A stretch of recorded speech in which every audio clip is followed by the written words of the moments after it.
আজকে আমরা আলোচনা করব বুখারী শরীফ নবম খণ্ড থেকে হাদিস নম্বর 5514 নম্বর হাদিস।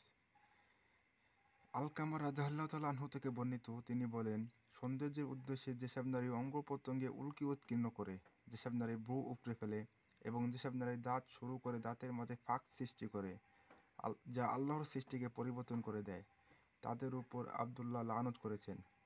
উম্মে ইয়াকুব বলল, এ কেমন কথা?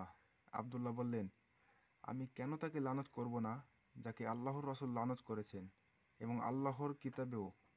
উম্মে ইয়াকুব বলল, আল্লাহর কসম, আমি সম্পূর্ণ কুরআন পড়েছি, কিন্তু এ কথা তো কোথাও পাইনি। তিনি বললেন, আল্লাহর কসম, তুমি যদি তা পড়তে তবে অবশ্যই পেতে। অর্থাৎ রাসূল তোমাদের কাছে যা এনেছেন তা গ্রহণ করো এবং যা থেকে নিষেধ করেছেন তা বর্জন করো।